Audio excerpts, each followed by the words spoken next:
ano de 480 a.C. O sol ainda nem subiu direito, e você já está em posição, espremido num corredor de pedra entre montanhas e mar. O nome desse lugar é Termópilas, as Portas Quentes. O chão é duro, o ar cheira a enxofre das fontes termais e suor velho de soldados. À sua volta, uma parede de escudos, lanças apontadas para frente, elmos tapando quase toda a visão. Você não está num treinamento. Você está no ponto escolhido para segurar a invasão de um império inteiro. Você não é herói de filme. É um soldado grego comum, chamado às pressas pela sua cidade para somar forças com outros aliados. No meio das fileiras, porém, há homens que todo mundo reconhece de longe, os espartanos. 299 ao seu lado, mais o rei deles, Leônidas.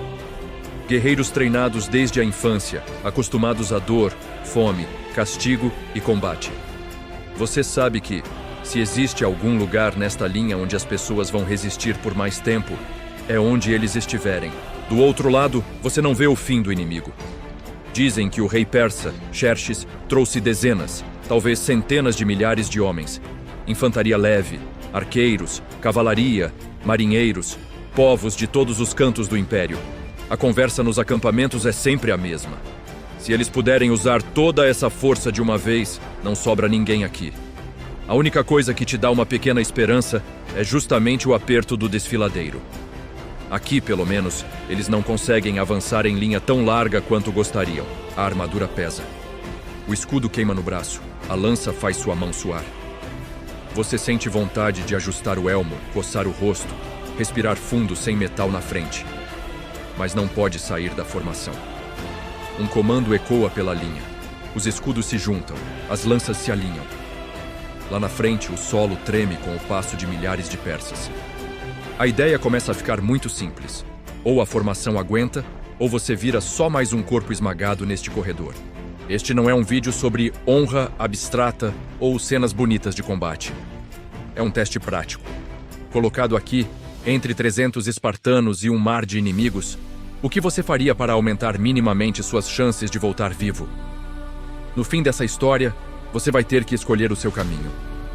Mas, se agora, neste exato momento, alguém sussurrasse no seu ouvido que ainda dá tempo de recuar, você ficaria na linha com eles? Ou daria meia volta antes que a primeira onda persa te atingisse? Você não nasceu em Esparta. Na sua cidade, o treinamento não era uma máquina de moer gente desde a infância. Você aprendeu a lutar, claro, mas também passou anos cuidando de terra, ajudando a família, participando das assembleias. Quando chegou o chamado para enfrentar os persas, você não teve escolha real. Ou atendia, ou trazia vergonha e punições para casa. Agora, aqui na linha de frente, essa diferença pesa.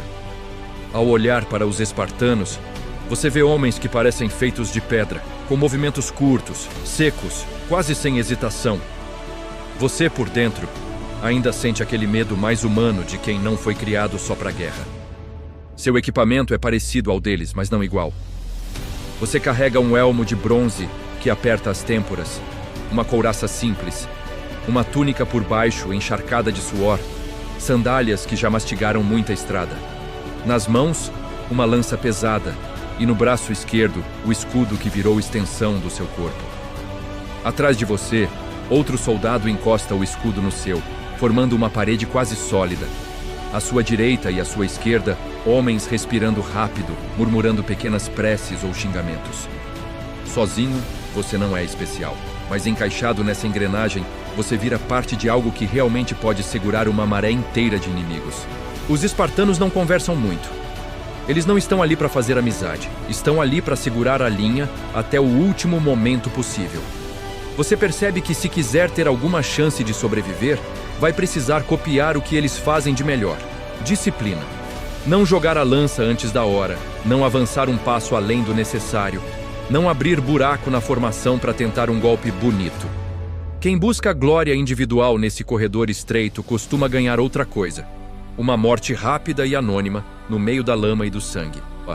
Esse é o seu primeiro manual de sobrevivência em Termópilas: se esconder atrás do coletivo.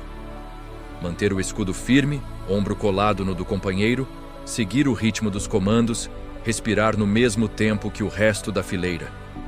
Quanto menos você tentar ser diferente, mais chance tem de continuar de pé. Aqui, viver mais um dia não depende de ser o mais forte ou o mais bravo, mas de ser o mais confiável.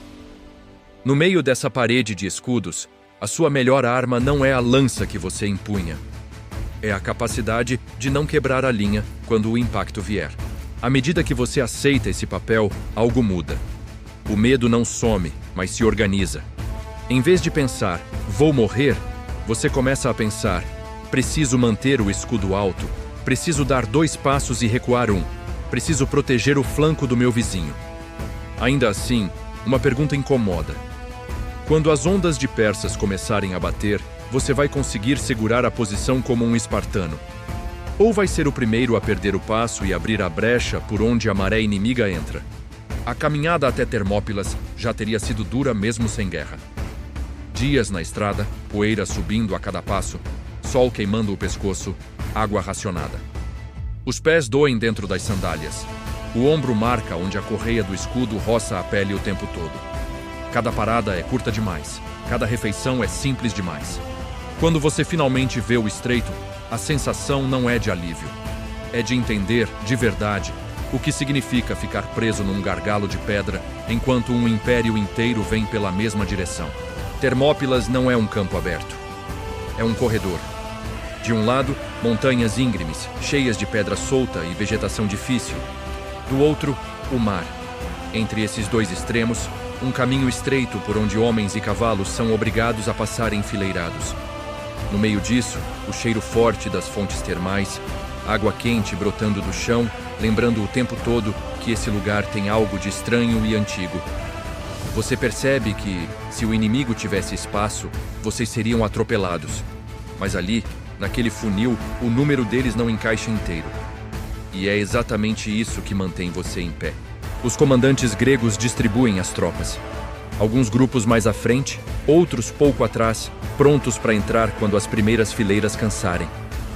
Os espartanos acabam posicionados onde o choque vai ser mais violento, perto do ponto mais estreito, onde a falange pode funcionar como uma parede de bronze. Você e os homens da sua cidade são encaixados um pouco mais atrás, mais perto o suficiente para ouvir os gritos, o impacto e, se a linha quebrar, serem empurrados para frente sem escolha. O terreno é irregular, tem pedra, buraco, lama perto das águas quentes. Um passo mal dado pode significar cair, expor o flanco, virar alvo. Você aprende rápido o segundo manual de sobrevivência. Respeitar o terreno como se ele fosse outro inimigo.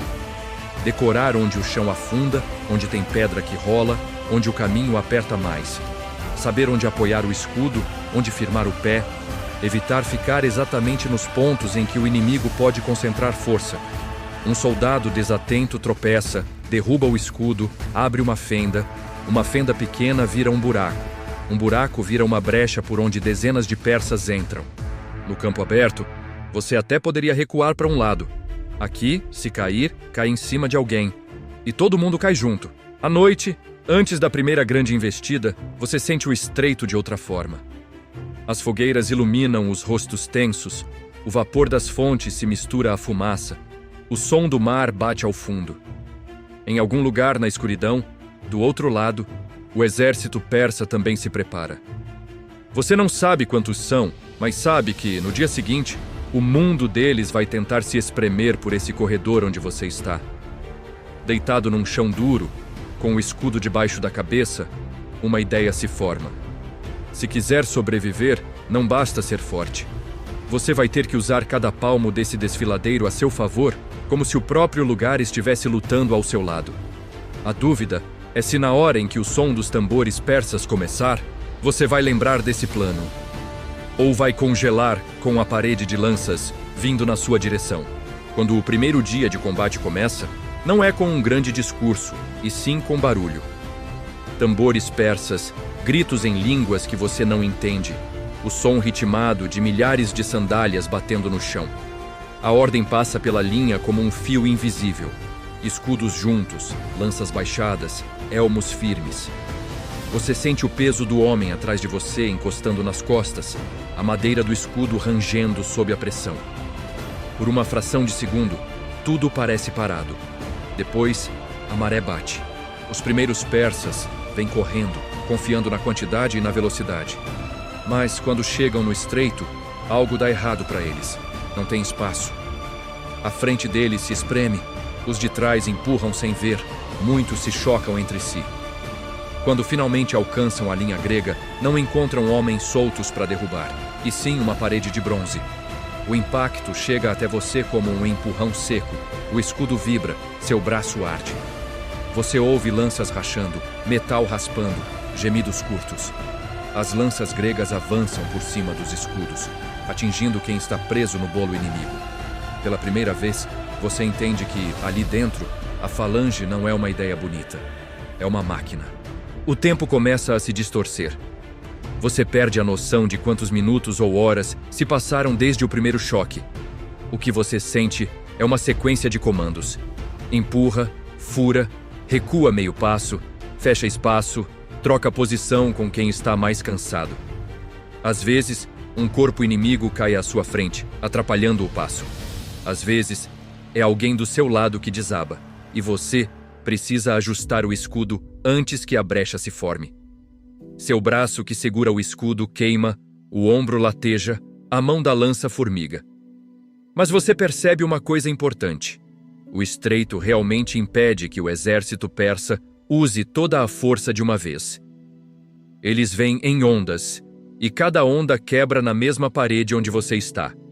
Nesse ponto, entra o seu terceiro manual de sobrevivência. Controlar o corpo como se fosse um recurso limitado. Você aprende a respirar curto e ritmado, sem gastar ar em gritos desnecessários. A firmar os pés antes do impacto, para não ser jogado para trás.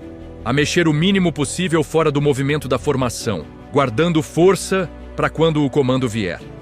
Os espartanos à frente dão o exemplo. Não fazem movimentos grandes, não desperdiçam golpes. Cada avanço é calculado, cada recuo também. Quem tenta dar uma estocada mais longa, quem se estica demais para alcançar um inimigo, se expõe e vira alvo fácil. Quando a primeira grande investida persa finalmente recua, você está encharcado de suor, com o braço tremendo e a garganta seca, mas ainda vivo. O chão à frente está coberto de corpos, escudos, lanças quebradas. Você ouve comentários roucos na fileira. Eles foram contidos, pelo menos por enquanto. E uma sensação estranha sobe pelo seu peito. Talvez dê para aguentar mais um dia. Mas essa sensação vem com outra pergunta, bem mais incômoda.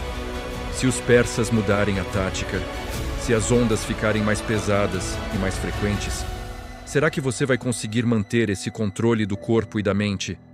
Ou vai ser justamente no segundo ou terceiro dia que seu braço falha e sua defesa abre? Os dias seguintes não começam do zero. Eles começam de onde o cansaço parou. Você acorda, se é que pode chamar de acordar depois de cochilos quebrados no chão duro, com o corpo pesado, o braço dolorido, a garganta seca.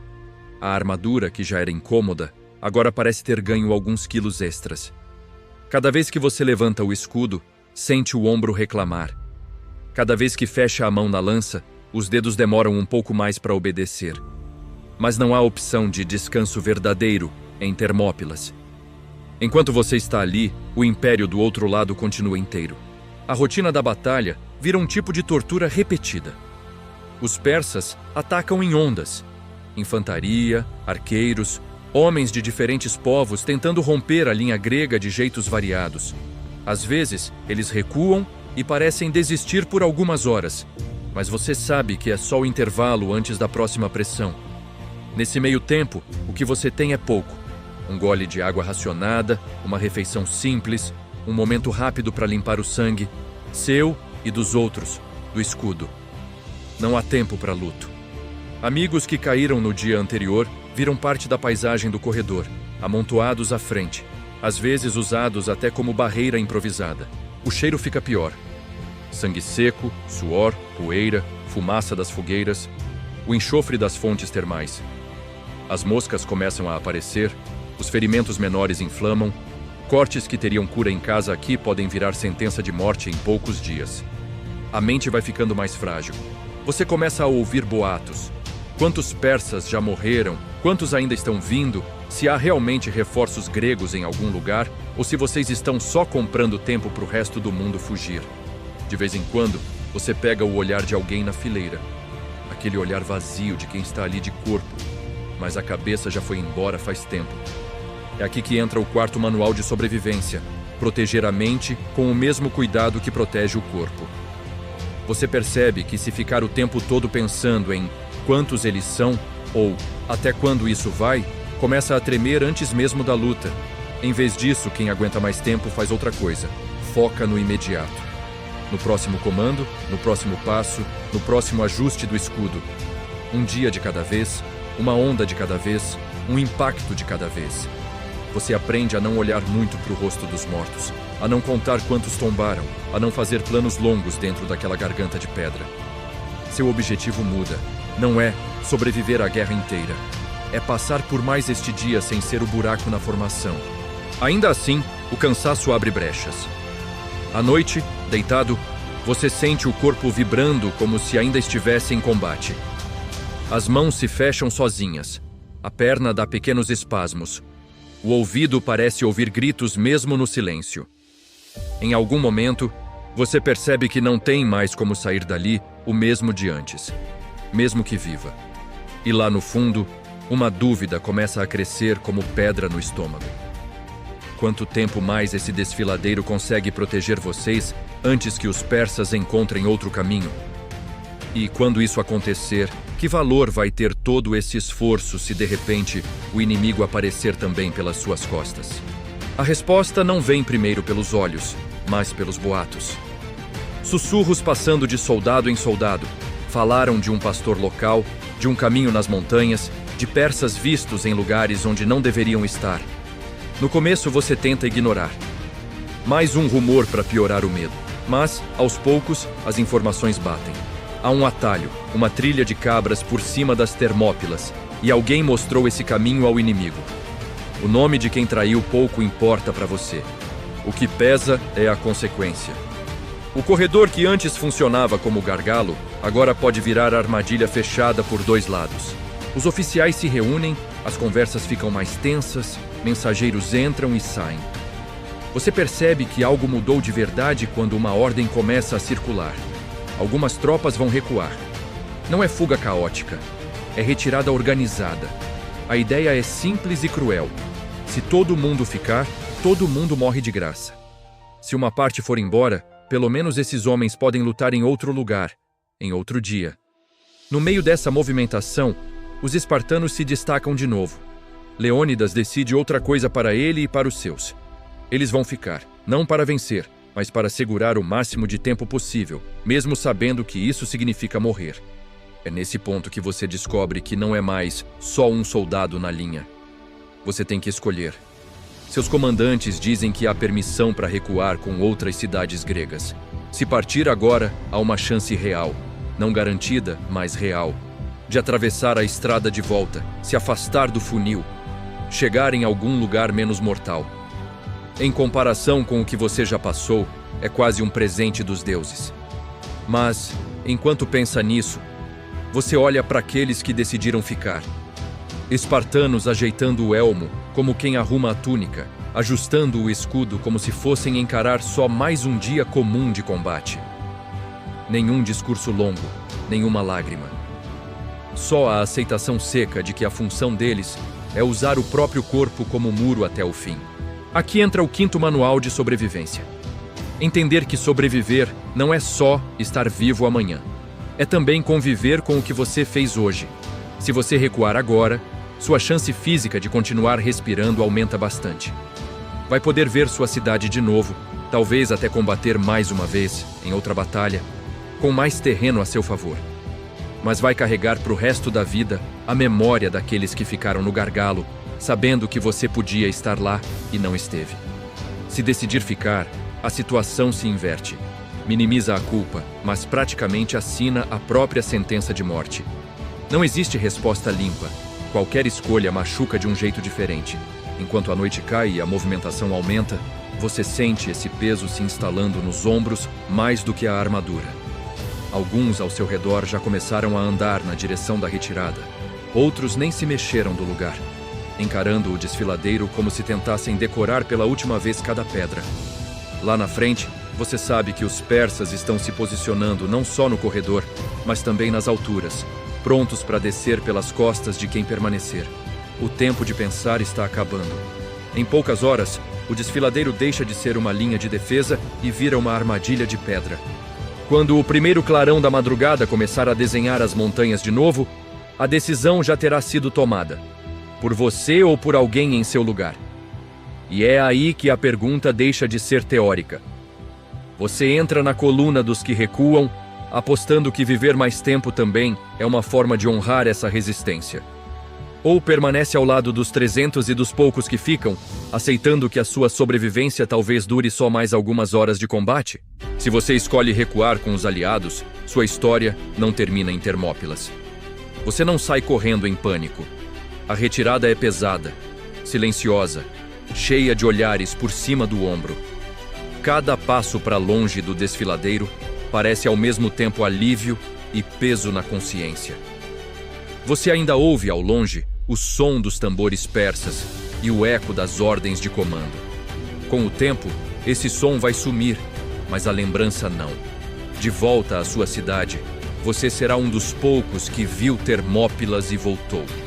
Vai carregar cicatrizes no corpo e na cabeça, pesadelos com o corredor de pedra e a certeza de que só está vivo porque alguém decidiu ficar no seu lugar. Em compensação, você mantém algo que a maioria ali não terá: a chance de lutar outro dia, em outra batalha, e talvez ajudar a virar o jogo contra os persas em campos mais favoráveis. No segundo final, você escolhe ficar. Acorda no último dia com a estranha calma de quem já não pensa em futuro distante. O que você tem é aquele amanhecer, aquele corredor, aquelas lanças. Quando os persas finalmente fecham o cerco pelos dois lados, a sensação é de aperto real, físico. Não há mais retirada possível, não há mais plano de longo prazo. Só a ordem simples de aguentar o máximo que der. Você luta até o corpo não responder mais. Escudo lascado, lança quebrada, braço falhando, visão turva. Em algum momento você cai. Talvez atingido por uma lança, talvez soterrado por corpos, talvez por flechas que você nem viu chegando. Sua história termina ali, misturada com a dos outros que decidiram não dar um passo para trás. Você não sobrevive em anos, mas sobrevive como parte do muro humano que comprou tempo para o resto da Grécia respirar. No terceiro final, você tenta algo que muita gente imagina, mas nem sempre admite: esperar só mais um pouco para decidir. Você não recua quando as primeiras ordens de retirada aparecem, mas também não se fixa com o mesmo compromisso dos que decidiram ficar até o fim. Quando percebe que o cerco está realmente se fechando, tenta sair no último momento, buscar uma brecha, um caminho lateral, uma corrida desesperada pelos flancos. Só que esse é justamente o pior instante para fugir. O chão está tomado de inimigos, as formações estão confusas, as flechas chovem sem direção clara. Você vira alvo fácil, separado da linha, sem o escudo dos outros para te proteger. Nesse cenário, a mistura de indecisão e instinto atrasado costuma terminar do pior jeito. Nem a morte em formação, nem a chance real de fuga organizada. Só um fim caótico no meio da confusão. O que esses três caminhos mostram é algo simples e incômodo. Em Termópilas, sobreviver não é uma palavra única. Tem a sobrevivência do corpo, que o primeiro final oferece com mais chances. Tem a sobrevivência da honra que você entende quando escolhe ficar. E tem a falta de sobrevivência em qualquer sentido, quando você tenta adiar a escolha até ser tarde demais. Na prática, a maioria das pessoas modernas colocadas nessa situação provavelmente cairia no primeiro ou no terceiro final.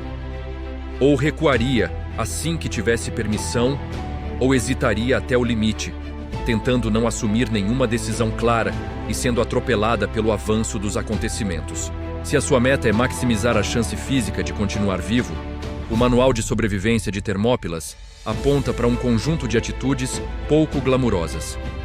Ficar na formação quando ela ainda funciona, recuar na hora certa quando a posição está perdida, aceitar que não é você quem vai mudar sozinho o final da guerra. Sobreviver, nesse sentido, exige mais disciplina e leitura de cenário do que bravura cinematográfica.